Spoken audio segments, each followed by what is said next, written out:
interview on ET Now. We have a global voice joining us all the way from London. Jimmy Wales, the founder of Wikipedia, a source of reference that all of us have still use every day at some point. He's built one of the most enduring internet brands. And thank you very much for joining us on ET Now, Jimmy Wales. I hope you've been well. How has your life changed since the COVID-19 pandemic broke out? How have you been spending the last few months? Well, I've been spending the last few months right here where you see me, here in my library. I'm a person who normally travels all around the world. Well, now I'm not. I'm staying at home like everyone else. Right. And, if I look at the role Wikipedia has played in the last few months through Wikipedia Medicine, I understand that your references on COVID-19 have racked up over 100 million views. So, how are you really ensuring that, you sort of keep out fake news and misinformation? Because that's a huge concern as far as this crisis is concerned. Yeah, it's really great. I mean, we have a fantastic community. We have a group of admins who are very strict and very firm about what can be entered into Wikipedia. One of our board members of the Wikimedia Foundation, Doc James, we call him, kind of heads up a huge effort with Wiki Project Medicine to maintain the pages and make sure that they are high quality, up to date, and so forth, and to keep out the kind of fake news. So hopefully, of course, nothing's perfect, and Wikipedia is a busy, noisy place, but hopefully we are something that people can say is trying to be very straightforward and very cautious and factual. Right.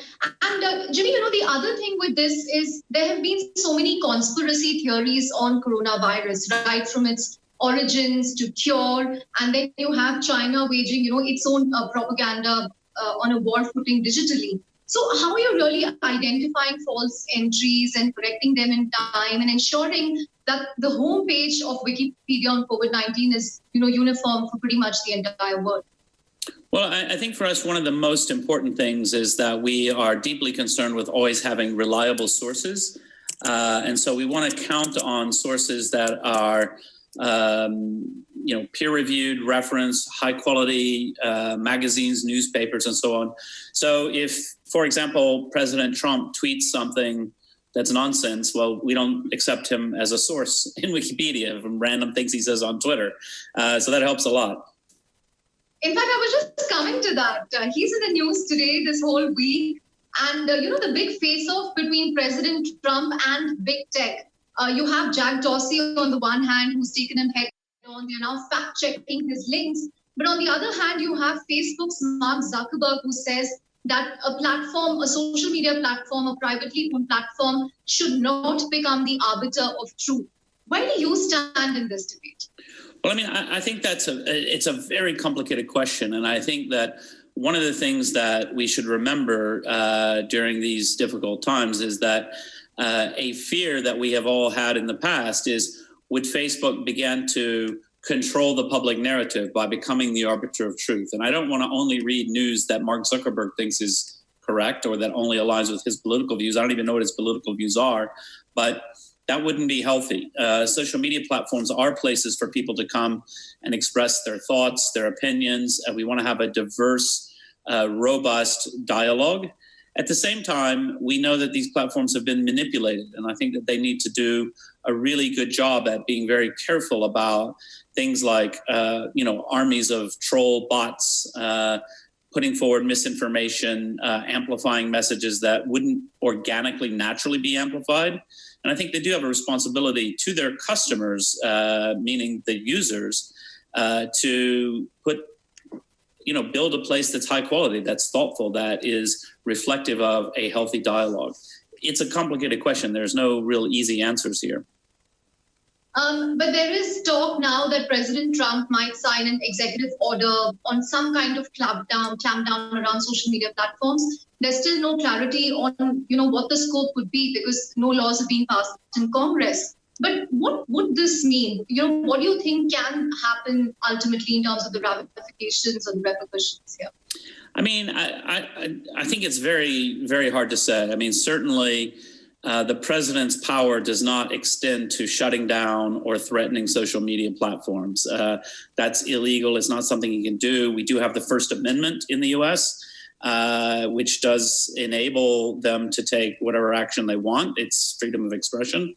At the same time, the federal government's very powerful, and there are a lot of levers that they may have if they want to be ruthless about trying to control the political narrative. But we should fear this. We should fear this in the same way we should fear it in every country where a political leader threatens to control the media narrative. It's very dangerous. It's not democracy. What could the worst case scenario be in your view when he says, I'm going to take action against social media platforms? I mean, I think the worst case scenario is that they don't have the courage to tell him to go away, that they begin to adapt their policies to his whims, because he's a lunatic. So it's not a good idea.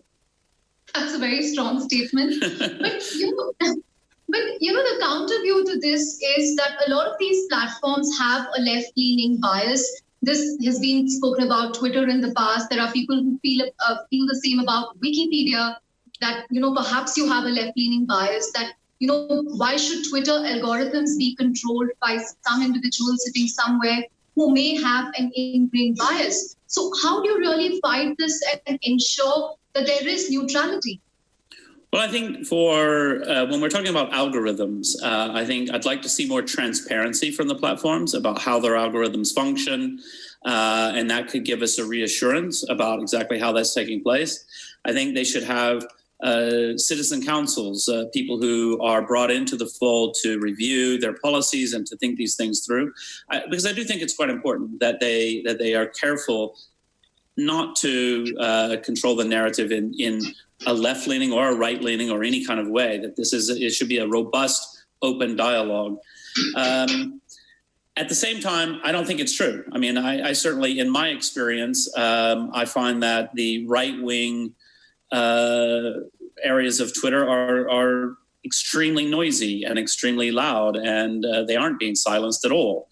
And so I do think there's a bit of a humor about, the term snowflakes, which the right loves to apply to the left, but boy, there are definitely some snowflakes on the right as well. Right. Let me talk about your own experiments with social media. I mean, late last year, you launched a WT Social as a counter to Facebook and Twitter. Has it taken off? Does it have the network effects that a Twitter or a Facebook have? And is it really something that can be scaled up to the extent that, Twitter and Facebook drive conversations today? Well, yeah, I mean, basically, we've got nearly 500,000 users on the platform. People are active. We're continuing to develop the software. It's really a pilot project, trying to improve it, trying to, find what people like and try to make it better. But for me, it's a long, slow process. I'd rather build something that's quality and meaningful rather than adopt the techniques for like crazy rapid viral growth, which wouldn't allow me to build a true alternative. So I'm having fun, work on it every day. Right. But will you look at a different model for this? In terms of the revenue model, will it be volunteer-driven, Yes. donor-driven like Wikipedia? Or do you think you should look at a different model for this, considering it's a different kind of business?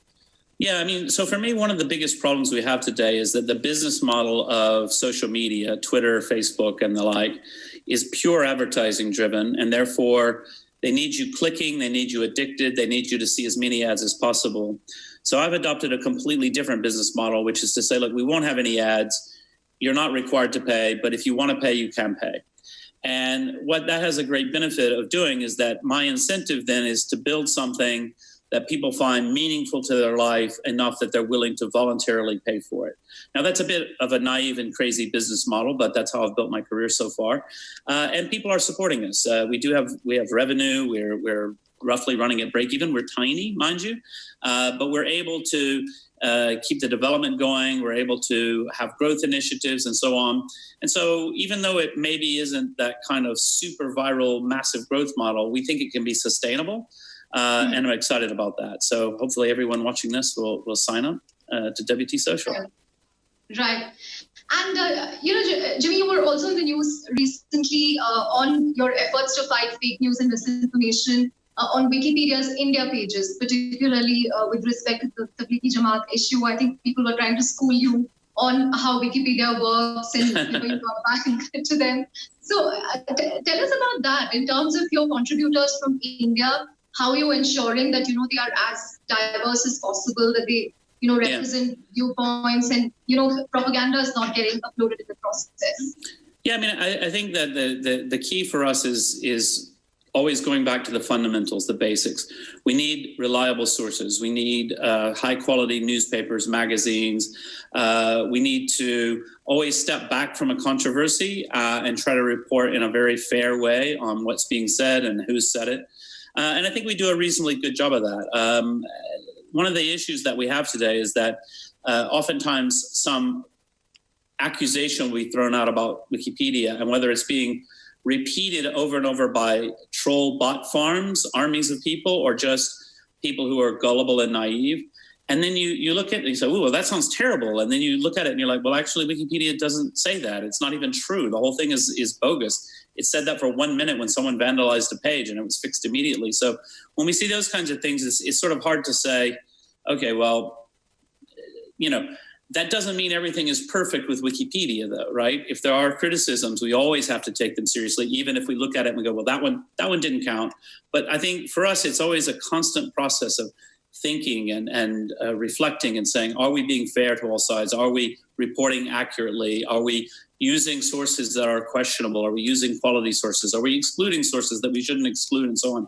And that's a very human dialogue that hopefully works when it's a thoughtful, reasoned dialogue and not an agenda-driven kind of propaganda thing.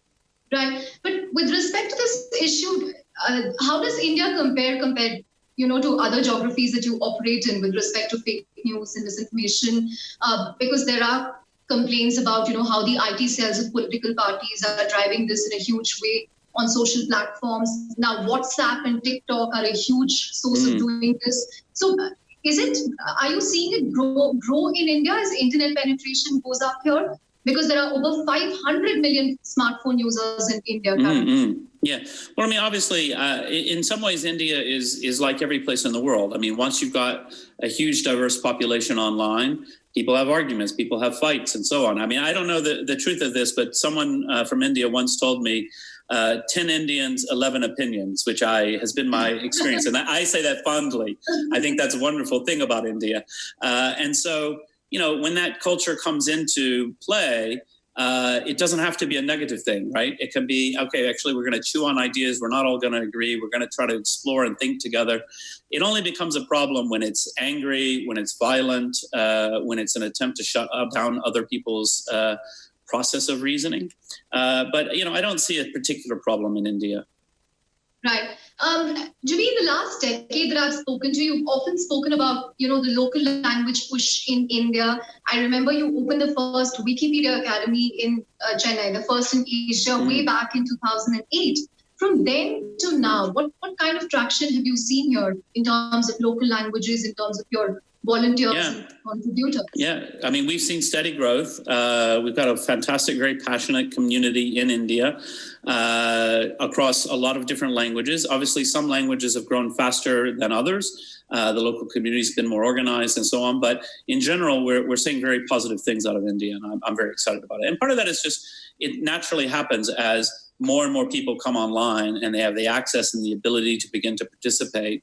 And that has a twofold effect. One, people who might have chosen maybe to write in English because there's a bigger audience in English will now choose to write in their local language because there's actually people who they can help, who can read, who can learn, and so on. Right. And in terms of making Wikipedia a safer place, I recently read that, you are taking steps to kind of curb online harassment. Tell us a little about that. Yeah, I mean, for Wikipedia, we've always had this view that one of the core principles of Wikipedia is no personal attacks, that we're not here to attack each other, to fight. And yet we do struggle. There are sometimes very difficult people in the community. The vast majority of the community has been constantly supportive of let's be a kind place, let's be a gentle place, let's be a thoughtful place. And we've just sort of said, you know what, actually, we've probably been a little bit too tolerant of some of these very difficult people, and we need to start excluding them on the basis that being rude to other people, harassing other people is just not acceptable behavior. Right. Jimmy, one of the positive or negative fallouts of COVID-19 is the increase in surveillance technology that we are seeing deployed globally. Author Yuval Harari raised this in an op-ed recently. He said that, governments are in a position to harvest biometric data at scale, influence behavior.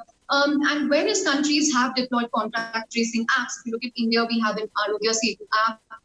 They said that, the purpose will be limited, data will be deleted. But do you think this is going to, be one of the long-lasting behaviors as a result of COVID-19, that privacy will not be such a concern anymore as opposed to safety and health of individuals?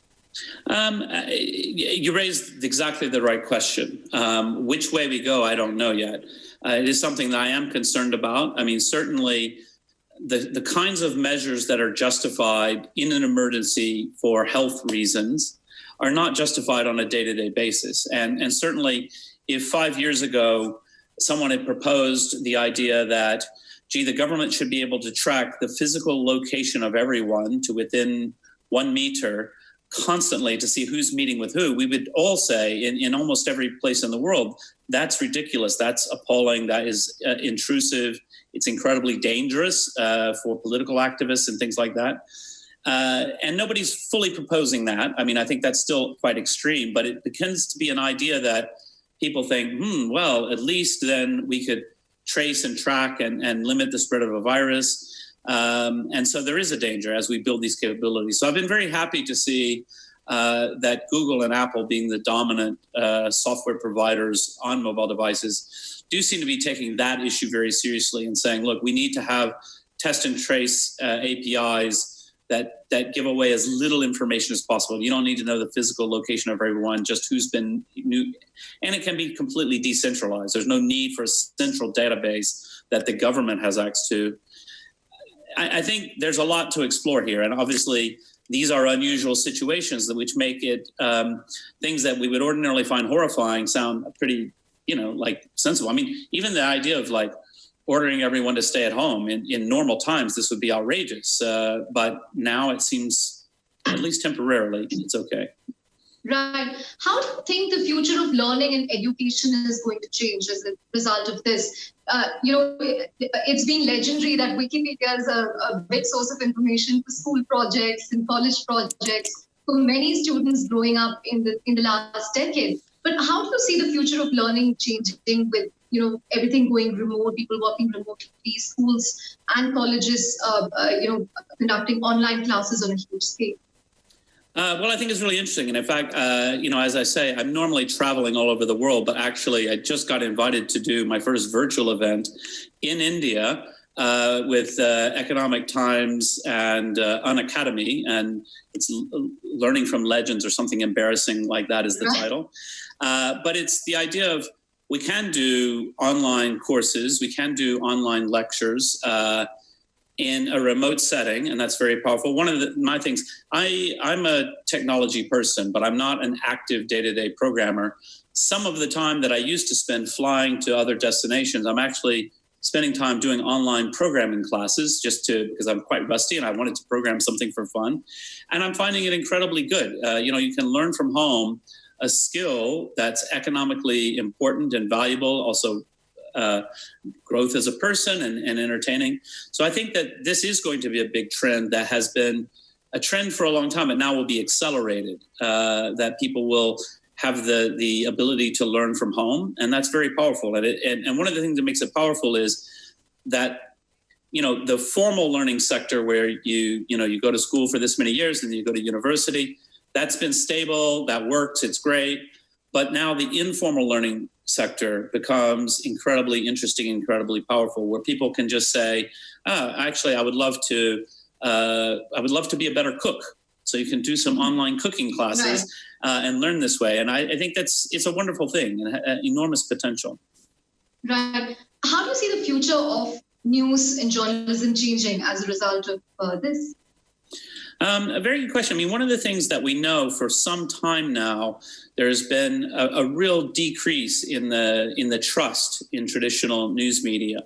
I believe, and I think it's too early to be sure, but that during this crisis, people are turning back to more traditional, reliable sources of information. We are all concerned about the misinformation circulating and rumors on WhatsApp and everything like that. But at the same time, people are turning to the trusted brands and they're saying, oh, I need to understand what's going on. Maybe I shouldn't trust this meme GIF from my auntie, right? I might actually want to read a newspaper. So, right. And Jimmy, you founded Wikipedia when you were 35, sometime in 2001. If you were 35 today and you had to kind of start an internet startup in the post-COVID world, what would you choose? Would it still be a non-profit, volunteer-driven enterprise? I have no idea. I mean, I am starting WT Social, and it's not a non-profit, but it's certainly not profitable. And but I don't know. I mean, I think it's an exciting time, and I actually think when we talk about that kind of remote learning, and we talk about the ability to work remotely, one of the things that I expect to see is the rise of some really interesting startups out of India, out of any place in the world, particularly as people are working from home, to say, look, there's a lot of things. When Instagram sold for $1 billion or whatever, right. I think they had 15 employees or something. It was a small team who built something interesting.